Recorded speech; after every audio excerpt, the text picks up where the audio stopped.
My name is Vanessa Powell. I am the founder and CEO of Nexus Technologies, and I am 38 years old. I built my company from the ground up. I worked endless nights, skipped family dinners, missed holidays, and gave up on dating in my 20s to chase a vision no one believed in but me. Nexus is now valued at over $120 million and serves high-level corporate clients around the globe. But none of that mattered the day I showed up at my brother's wedding. That day, they didn't seat me with the family. They didn't seat me with the executives. They seated me in the kitchen. Yes, the actual kitchen. And that's where the story begins. But let's rewind a bit. Let me take you back to where this all started, back to my childhood. I was born and raised in Westfield, Connecticut, a sleepy but respectable town. My brother Scott and I were 2 years apart, and as kids we were close. We played in the same backyard, built forts with couch cushions, and shared cereal on Saturday mornings. Our parents, Robert and Judith Powell, were well respected in our community. My father owned Powell Construction, a company he inherited from his father. My mother was the ideal suburban wife, organized, calm, always hosting something. From an early age I was different. Where Scott was athletic and loud, I was observant and quiet. He joined the Little League and got cheered at every game. I joined the library book club, and no one noticed when I won state for creative writing. My parents never outright discouraged me, but I could always feel the difference. Scott was the legacy. I was the project. High school only made the gap more visible.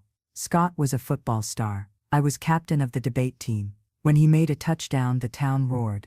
When I won the regional science fair, my mom said, "That's nice, honey," and changed the subject. Still, I told myself it didn't matter. I wasn't doing it for recognition. I was doing it to build something bigger. I went to MIT. Scott went to our dad's alma mater. He barely scraped through, but it didn't matter. The plan was always the same. He'd join Powell Construction and eventually run it. Me? I went off to Silicon Valley with 2 suitcases, a second-hand laptop, and a ridiculous dream. I spent years in shared apartments, eating ramen, sleeping beside whiteboards, filled with product ideas, and somehow, against the odds, it worked. I launched Nexus Technologies from my living room in year 3. By year 5, we were breaking even.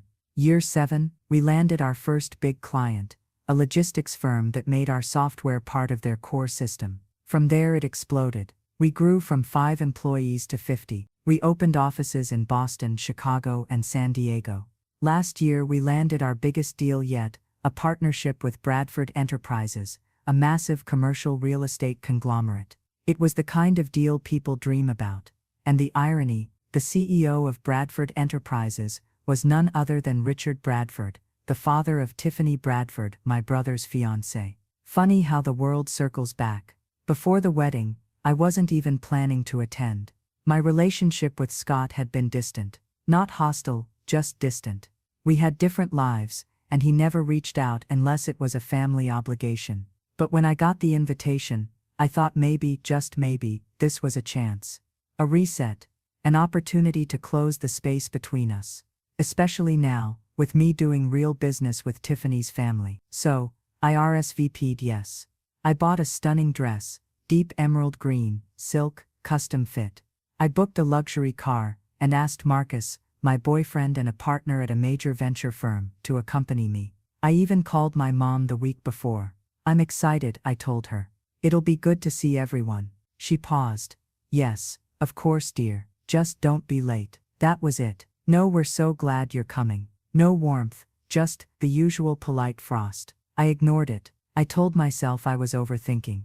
I had learned how to handle people treating me like a background character. This was just a celebration. One weekend. I'd smile, clap, hug people I barely remembered, and go home. Easy. The morning of the wedding, I received a text from Tiffany's assistant. "Hi Vanessa, just confirming your arrival time. Also, small last-minute change in seating due to guest rearrangements. Hope that's okay." Guest rearrangements. I showed Marcus the message. He frowned. "That sounds shady." I laughed. "Probably just the usual wedding chaos. Let's not assume the worst." Oh, how I wish I had. We arrived at the Bradford estate, a mansion that looked like it had been pulled from a glossy magazine cover. White pillars, winding driveway, freshly trimmed hedges, staff in tuxedos, the kind of wedding that costs more than a down payment on a yacht. I expected grandeur. I didn't expect to feel so out of place. From the moment we stepped out of the car, I could feel eyes on us. Not curiosity, judgment.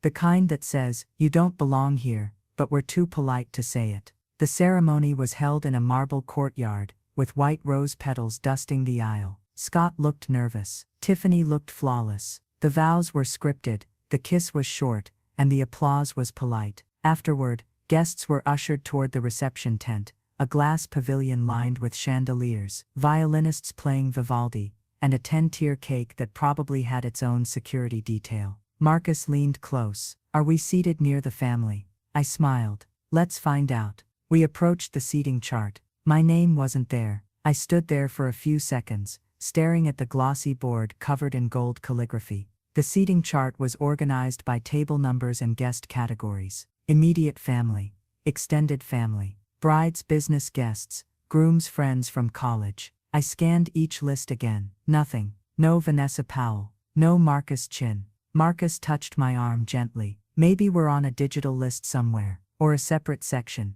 I approached one of the event staff, a woman holding a tablet. "Hi, I'm Vanessa Powell, and this is Marcus Chin. I think we're not listed on the chart." She tapped a few things on her screen. "Oh, Powell, yes, of course, right this way." She smiled too widely, and I should have known then. Something in her eyes. It wasn't warm. It was the kind of tight smile you give before delivering bad news. She led us not toward the beautifully decorated tent, but to a back corridor that curved behind the main structure, past a curtain, then down a hallway, toward what looked like a side entrance. "Your table is through here," she said, opening a wooden double door. It was the kitchen. No exaggeration, no metaphor. The actual kitchen. Bright overhead lights, stainless steel counters, servers hustling trays of hors d'oeuvres in champagne, staff in black uniforms, calling out food temperatures and dietary notes, and in the corner tucked away beside a tray station and an industrial-sized fridge, was a tiny round table, with 2 chairs, no tablecloth, no centerpiece, just 2 place cards. Vanessa Powell, Marcus Chin. I didn't speak. I couldn't. It felt like the floor dropped out from under me. Marcus stepped forward, angry. "You're kidding, right? This can't be real." "She's the groom's sister." The staff member looked uncomfortable now. She lowered her voice. "I was just told to bring you here. It was approved by the planner and signed off by the bride and groom." She said it like it was supposed to sound neutral, like it wasn't a complete betrayal. I looked at the place card again. My own name, printed on glossy cardstock, sitting in a room full of clattering dishes and shouted food orders. They had planned this. Not an oversight, not a mistake, a message. "You're not part of this family. Not the real part. Not the part that gets linen napkins and wine pairings. You get the staff room." I could feel my heartbeat in my throat. Marcus reached for my hand. "We're not sitting here." I shook my head.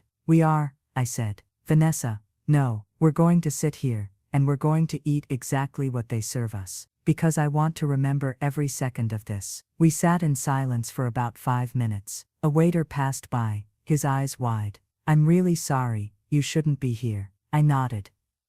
"I know." Across the room through a swinging door, I could catch glimpses of the reception. Laughter, crystal glasses, candlelight dancing off sequin gowns. I thought about Tiffany's seating chart, about how many iterations she must have gone through to get every detail perfect, how many rounds of planning, how many checklists, and how somewhere along the way, she and Scott made a decision. Put Vanessa in the kitchen, not in the back row, not at the kids' table, the kitchen. And my parents, they hadn't said a word. They sat in the front, beaming in family photos, while I shared a folding chair with a stack of empty bread baskets. Marcus leaned in. "Let's leave, right now." I looked at him. I was so full of shame, I didn't even know where to put it. But more than that, there was a calm setting in, a clarity. "No," I said. "We're going to finish our meal. We'll thank the waitstaff, and then we'll go." He nodded slowly. "And then what?" I didn't answer, because I was already planning it. When we returned to our hotel that evening, I changed out of my dress and sat cross-legged on the bed.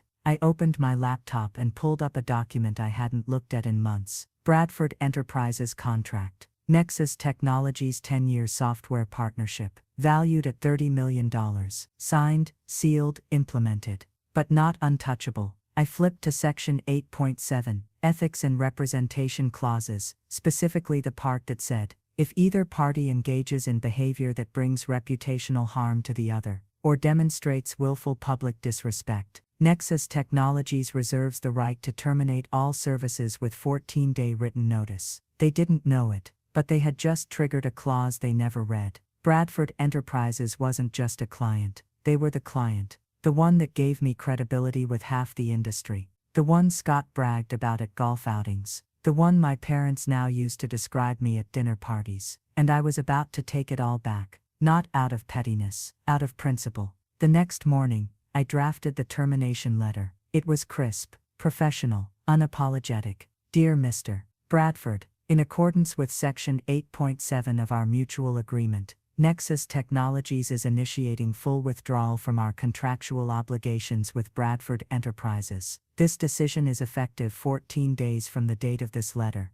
Reasons for termination include demonstrable public disrespect by senior associates affiliated with your organization, which has now been documented. All proprietary tools will be disabled. You will receive a final invoice and full transition documentation within the next business week. Regards, Vanessa Powell, founder and CEO, Nexus Technologies. I read it twice, then hit send. I didn't hear anything for the first 24 hours. No emails, no calls, no reaction. But I knew that silence well. It wasn't ignorance, it was calculation. The calm before the spin machine kicked in. They probably thought I was bluffing, that I'd cool down, sleep it off, and apologize for overreacting. That's what people like them always think, because they're used to people swallowing disrespect in the name of keeping the peace. But I don't operate on their terms anymore, and I never bluff. By the second morning, the first call came through. It was Eleanor Wright, Bradford's director of operations, the same woman who had championed my software during initial negotiations. Her voice was tight-clipped and too formal to be genuine.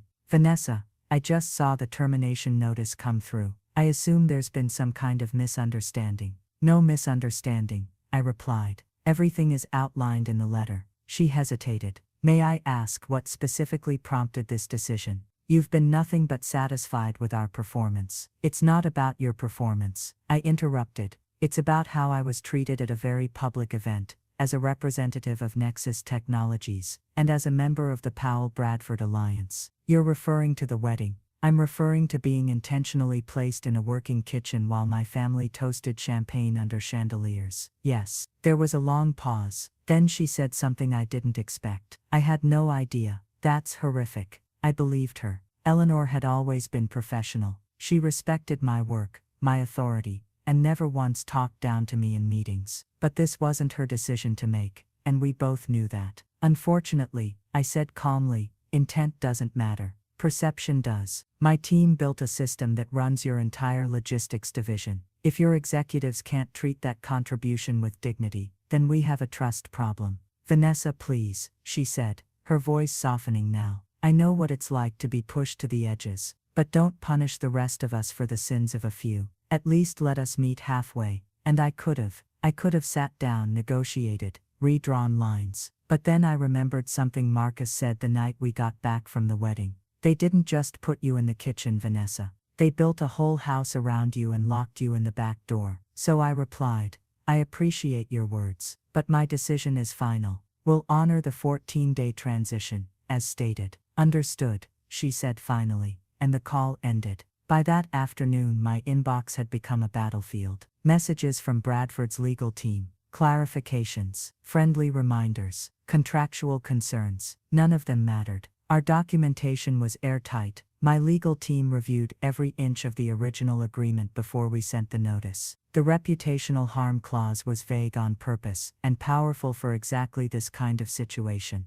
But the real storm came 3 days later. I was in the middle of onboarding a new client when my assistant walked into my office, holding her phone. It's your brother, she whispered. Again, 6th time this morning. I sighed. Ignore it. He says it's urgent, that everything's falling apart. I looked out the window for a long moment, then took the call. Vanessa, Scott's voice was frantic, not angry, panicked. I need to talk to you. Please, just hear me out. I'm listening. I didn't know they'd put you in the kitchen. I laughed once, quietly. You're the groom. You approved the layout. Your signature is on the seating chart. There was silence on his end. Then he said, "It wasn't personal. Tiffany's parents had a lot of say. She wanted certain people in certain spots. I just thought, look, I didn't realize it would hurt you like that." "No, you didn't think it would cost you like this," I said. "That's the difference. Vanessa, come on. You're blowing this way out of proportion. It was one night." "One night," I repeated slowly. "One night where you publicly humiliated your only sister. After years of brushing me aside. After our parents ignored every milestone I achieved. One night where you could have stood up and said, 'She deserves better.' But you didn't." "Okay, I messed up," he said. "But now the contract's being pulled. Richard is furious. He said your software is already embedded into their internal systems. They don't even have a backup." I shrugged, even though he couldn't see it. "Then I guess they'll have to learn what it feels like to be the one left out of the picture." There was silence again. Then, softly, "Do you really hate us that much?" I felt the weight of his words. The guilt he was trying to weaponize. The same guilt I had carried since childhood. But this time, I didn't wear it. "I don't hate you," I said. "I just finally realized you don't see me unless I'm useful to you. And I've decided I'm done being invisible." After I hung up on Scott, I sat in silence for a long time. No music, no emails, no distractions, just the sound of my own breath, steady, certain, and for once, not apologizing for existing. In families like mine, appearance is everything. Who you marry, what you wear, where you sit at the wedding table. They built their world on image. But here's the thing about image. It shatters under truth. And I was done polishing glass castles for people who locked me out of the gates. That evening, I got a call from someone I hadn't spoken to in almost a year. My mother. When her name lit up my screen, I didn't flinch. I just stared at it for a few seconds before answering. "Hello?" Her voice was calm, practiced. "Vanessa, I heard there's been some conflict between you and Scott. I think this is all a big misunderstanding." "Is that what you think this is?" I asked. "Well," she said softly, "I know you can be emotional about things, and sometimes, there it was. That one word. Emotional. The Powell family's favorite label for anything that made them uncomfortable. When I won a robotics award at 15 and cried because they missed the ceremony, she's emotional. When I told them I'd rather start a company than marry young, she's emotional. When I dared to ask for space after they forgot my birthday. You're being emotional, Vanessa." I stayed silent. "I just think," she continued, "that pulling out of the contract is, well, it's dramatic. It's professional," I said sharply. "You raised us to honor business commitments, but also to stand for something." She cleared her throat. "You're hurting your brother's reputation, and he had no issue hurting mine," I replied. "And not just his. Richard Bradford's company publicly disrespected the CEO of its main software provider. You don't think the business world notices that? You're overreacting," she snapped. There it was again, the default defense. I didn't yell, I didn't cry, I didn't plead. I just said, "I've made my choice." She went quiet. Then in a clipped voice, she said, "Well, I hope your pride is worth the bridges you're burning."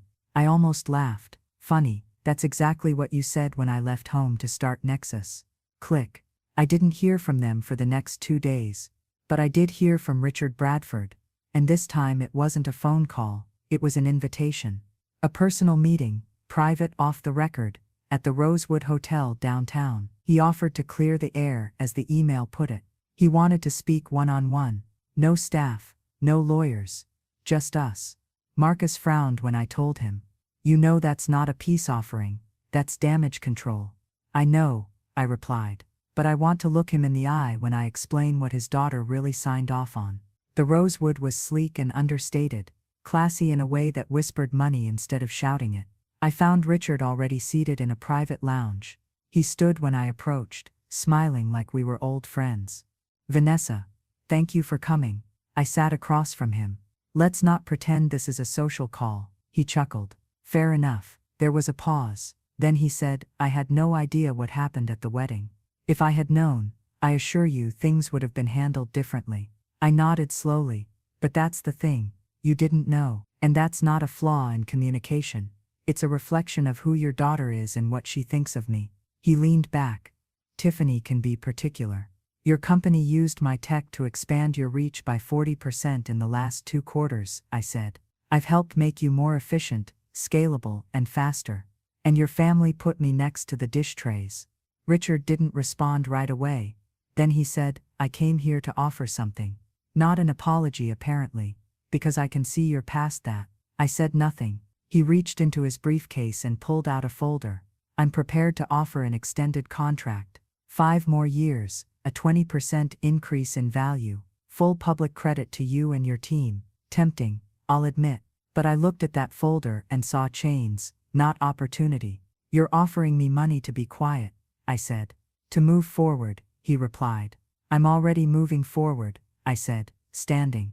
And I don't do business with people who seat me in kitchens. I walked out. Later that night, I opened my laptop and started writing. Not code, not a proposal, a post. I shared what happened, not naming names, not accusing directly, just the truth. How some families don't celebrate your wins unless they come through their son's resume. How sometimes the most expensive wedding can expose the cheapest character.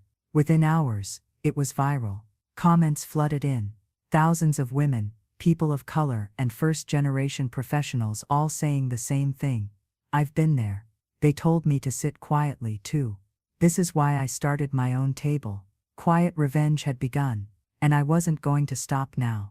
I woke up the next morning to 47 new notifications. LinkedIn, Twitter, Instagram. My post about the kitchen table had gone further than I imagined, not because it was loud or scandalous, but because it was true, and too many people had lived it. CEOs, junior designers, nurses, engineers, stay-at-home moms. People from all backgrounds commented. My brother's wedding had me behind a curtain too. Success means nothing when your family's blind. Vanessa, thank you for saying what we've all swallowed for years. That day, I didn't go into the office. I didn't answer my mom's passive-aggressive texts. I didn't respond to the lawyer from Bradford Enterprises who tried, yet again, to negotiate an NDA-style resolution. Instead, I brewed coffee, opened my notebook, and started sketching ideas. Real ideas. New directions. My own terms. Because while they were busy trying to silence me, I realized something critical. They underestimated what happens when a woman they erased starts telling the truth. The very next week, something even more unexpected happened. A woman named Danielle Waters messaged me on LinkedIn. She was the COO of Carrington Properties, one of Bradford's top competitors in the commercial real estate world. Her message read, Vanessa, I saw your story. We've followed Nexus Technologies' work for some time. Would love to explore what it would take to migrate our systems off Bradford's tech suite and onto yours. I stared at the screen. For a moment I felt the sting of poetic justice burn my throat. They thought kicking me to the kitchen would keep me in the shadows. But now, their rival was offering me the head seat at their table. I replied within the hour. 3 days later, I was in Carrington's headquarters, pitching a full-scale integration package. And this time, they didn't just listen to my deck. They cleared an entire floor for our team, rolled out a PR campaign to celebrate the partnership, and yes, put my name front and center. A month after that, the deal was finalized. $45 million. 5 years, with equity options. The very system Bradford Enterprises once relied on was now fueling their competition. And here's the kicker. Carrington wanted me not just Nexus. They asked me to advise on innovation strategy across their subsidiaries. A seat on the board. No family name needed. No brother's approval. Just results. It was a Thursday when I got the call from my father. I let it ring twice before answering. His voice was gravelly. I saw the article. The one Forbes ran. The founder who walked away and took the power with her. They called it the quietest revenge the corporate world had seen in years. I said nothing. I didn't know all that happened at the wedding, he said. I exhaled slowly. Then you weren't paying attention. He sighed. Your mother's upset. I'm sure she is. Pause. You didn't have to go public. I almost laughed. Of course I did. And I meant it. Because for people like me, who've been told to be grateful for scraps, going public is how we reclaim the room they tried to lock us out of. He said, this what you're doing, it's hurting the family. I closed my eyes. No. What hurts the family, I said slowly, is pretending it's not broken. Click. Later that week, I sent an internal memo to my team at Nexus. We don't accept seats in rooms that dishonor us. We build our own. Thank you for standing by me. Let's grow bigger, louder, prouder. The response. Applause in the team Slack, a care package from one of our junior devs, and a surprise party with a cake that said, "From kitchen table to boardroom queen." For the first time in years I cried. Not from humiliation, but from recognition. The ripple effects didn't stop with Carrington. Other companies began reaching out. Some wanted to switch providers, others wanted to collaborate, and a few just wanted to say thank you. For being public, for not backing down, for proving that no matter how polished their world looked, truth still shook it to its core. But in the middle of this professional whirlwind, something strange started happening. The calls from my family stopped. No more voicemails from Mom. No more awkward checking-in texts from Scott. No more passive-aggressive questions about how long this will last. It was quiet, too quiet. Marcus noticed. "You okay?" he asked one night while we were watching old sitcom reruns on the couch. "Yeah," I said. "Just weird. I think they've finally given up." He tilted his head. "Or maybe they're regrouping." I knew what he meant.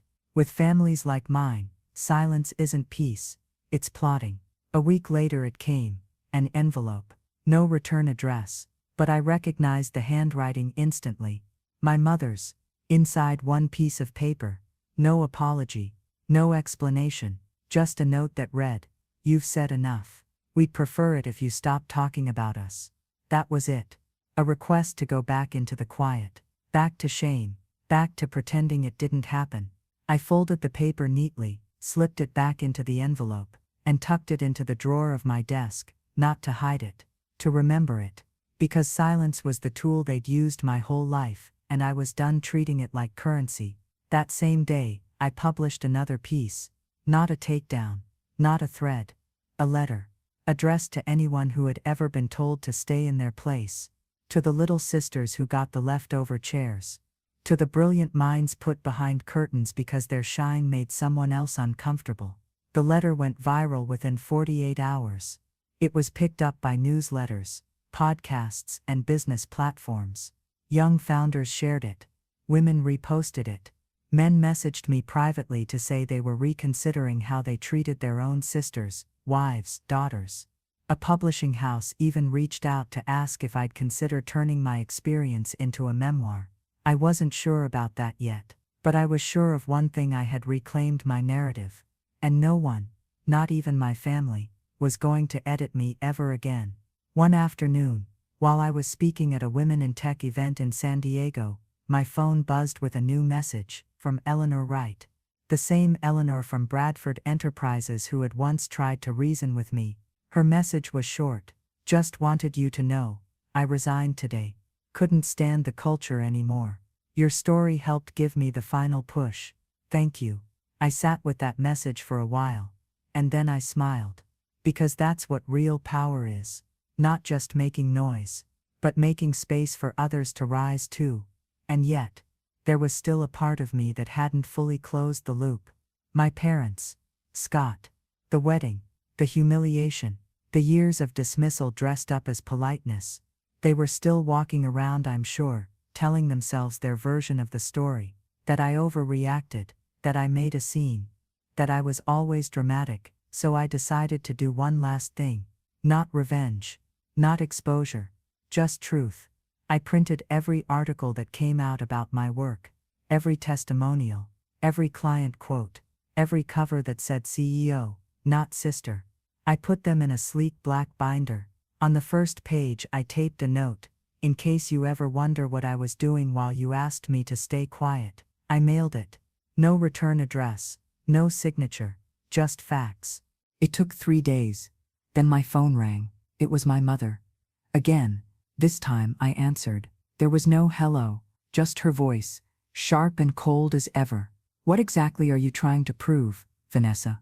I didn't flinch. "I'm not trying to prove anything. I'm just telling the truth." "You've embarrassed us," she snapped. No hesitation. No acknowledgement. just accusation. You've dragged our name into your personal crusade. The neighbors are asking questions. Your father won't leave the house. Your brother's being hounded at work. I closed my eyes for a second. So it's about them now.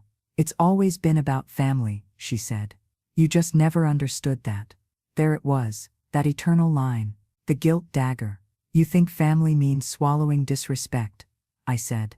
It doesn't. It means protection. It means lifting each other. And you never lifted me, not once. We gave you everything, she shouted. Private school, a good home. No one ever said you couldn't succeed. You just chose to isolate yourself. Mom, I said softly. I was never isolating. I was surviving. Silence. Then the final blow. You've always been ungrateful, Vanessa. I didn't even feel anger. Just clarity. That word, ungrateful, had been thrown at me since I was a kid. When I said I didn't want to go to cheerleading camp.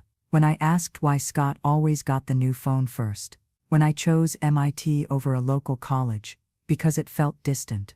Gratitude in our family wasn't about love. It was about obedience. But I wasn't a child anymore, and I didn't need their definition of gratitude.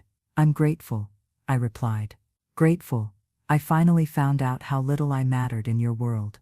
And I hung up. That night I cried for the first time in weeks, not from weakness, but from release. The version of me that spent years trying to earn their love died on that call, and in her place stood someone stronger. Someone who no longer needed the table they built, because she had already built her own. Weeks passed. The media moved on to other stories. The Bradford wedding faded from headlines, but something new emerged. Requests for interviews, invitations to panels, feature articles not just about Nexus, but about me. The woman who walked away from power, then built something even bigger from it. Quiet revenge. The channel, the phrase, the movement, became a symbol for women who'd been sidelined, for professionals told to wait their turn, for anyone ever sent to the kitchen. I hired 3 new team members, opened a West Coast office, started a mentorship initiative called Boardroom Starts Here. It wasn't about revenge anymore. It was about elevation, about taking the sting of humiliation and turning it into fire.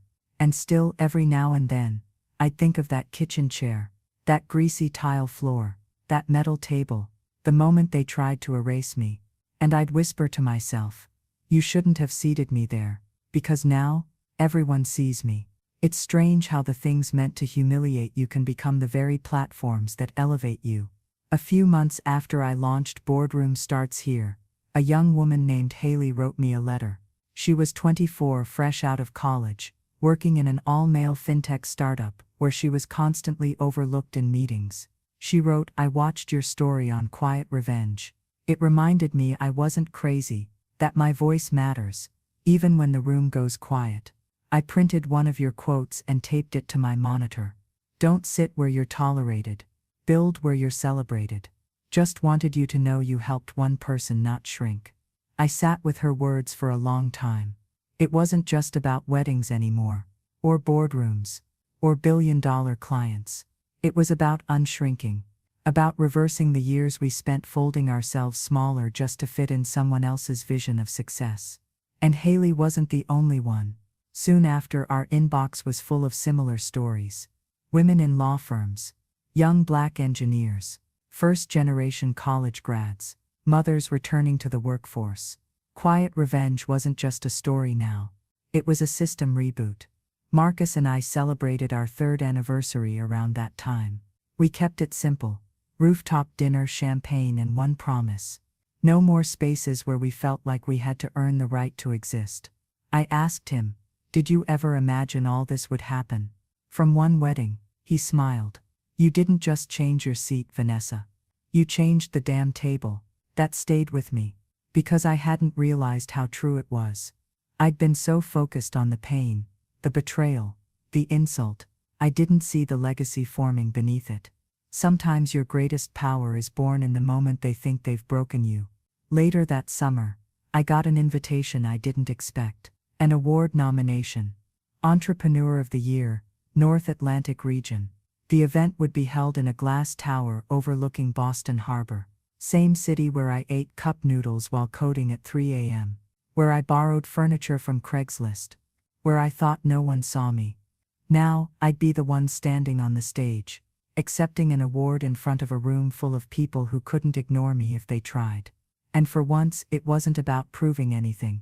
It was about owning what I'd built, without apology, without shrinking, without waiting for permission. On the night of the awards, I wore a dress that shimmered like moonlight, not to impress anyone, but to remind myself I wasn't in hiding anymore. I walked onto that stage with my team in the front row, with Marcus recording every moment, with a packed ballroom rising to their feet. And as I took the mic, I paused. Then I said I built Nexus because no one would open the door for me. I stayed in tech because I believed we could do more than just disrupt industries, we could disrupt cultures. And I kept going, even when my own family put me in a kitchen. There were gasps, tears, nods. I continued. But I'm not bitter, because sometimes rejection is redirection. And humiliation, that's just the soil success grows from. Applause erupted. And in that moment, I wasn't just the girl they ignored. I was the blueprint. After the awards night, I expected to feel fulfilled. Complete maybe, like I'd finally crossed some invisible finish line I'd been sprinting toward since I was 12 years old. But what I felt was quiet. Not empty, just calm. Like I'd finally laid something down I'd been carrying for decades. And in that stillness I started to realize something: I had never been the problem. I had never been too loud, too ambitious, too emotional, too much. I had just been surrounded by people too small to hold the magnitude of who I was becoming. And when that truth settled in my chest, it unlocked something. Not rage, not revenge, but grace. Because now I could look at the past without needing to fix it. I didn't need a new mother, or a better brother, or a family that clapped when I won. I just needed to see myself clearly and honor the woman who survived all of it without becoming bitter. That weekend I returned to Connecticut. Not to see my family, not for closure, just to breathe the air where it all began. The Powell family home looked the same. White fence, trimmed hedges, American flag waving on the porch. But I didn't stop. I drove past it, past the park where Scott played football, past the church where they hosted that perfect wedding, past the places where I once shrunk my dreams to make space for their comfort. I ended up at Maple Hill, the sledding slope Scott and I loved as kids. I stood there a while, watching the wind ripple across the grass, and I whispered, "You don't have to prove anything anymore." Later that night, I checked my inbox and saw a message I wasn't expecting. From Tiffany Bradford. It was short. "Vanessa, I know we never got along. I know I made choices that hurt you. I just want you to know. It wasn't personal. I was protecting a life I was told to build. I'm sorry if you were collateral." Tiffany, I stared at the screen for a while. And then I did something strange. I smiled, because that message told me everything I needed to know. Not that she had changed, but that she had finally realized I wasn't the extra piece in their perfect puzzle. I was the woman who outgrew the frame entirely. Marcus and I sat on the patio that evening, wrapped in blankets, watching the sky turn violet. He looked over and said, "Do you regret any of it?" I thought for a moment. "I regret not leaving the kitchen sooner," I said. He laughed softly. "But if you had, maybe none of this would exist." "Maybe," I said. "But I also know this: it wasn't the kitchen that built me. It was the decision to never let them put me there again." The word revenge scares people. It makes them think of fire, of destruction, of malice. But that's not what quiet revenge is. It's not shouting. It's not hurting. It's rising, without waiting for permission. It's the calm decision to reclaim your story without asking for applause. For years I waited for a seat, at my family's table, in boardrooms I helped build, at weddings where my name was spoken last, if spoken at all. And now, I no longer wait. I design the room. I choose the chairs. I pick who sits beside me. I learned that some people will never clap for you, not because you aren't worthy, but because your light reveals where they're dim. And that's not your fault. Their shadows aren't your responsibility. Your job is to shine anyway. 6 months after the wedding, I got another call. This one from a young man in his 20s. He was the new CTO of a startup I was mentoring. Nervous, ambitious, and exactly where I'd been 10 years ago. "I'm worried they won't take me seriously," he said. I smiled. "Then take yourself seriously enough that it won't matter." He paused. "That sounds like something you've lived." "I have," I told him, "and now it's your turn." Quiet Revenge now has over 1 million followers. It's more than a YouTube channel. It's a movement. We don't scream. We don't beg. We reclaim. And in case you're wondering, no, Scott and I still don't speak. My mother sent a birthday card this year. Blank inside. My father called once, left a voicemail that said, "We didn't know how to love a daughter like you." I didn't return the call. Not out of anger. Out of peace. Because when you finally build your own house, you stop knocking on the doors that never opened for you. So to anyone listening right now, if they ever made you feel too much, if they seated you in the back, if they told you to stay quiet so their comfort could stay intact, let this story remind you, they don't decide your worth. They don't write your ending. You do. Speak, stand, shine. And when they finally turn around, shocked at the woman you became, smile, because you didn't just survive. You rewrote the whole room. This is Quiet Revenge, where silence isn't surrender, it's strategy. And the calmest voices often carry the loudest truth. If this story moved you, subscribe, share your story in the comments. And remember, you were never meant to sit quietly.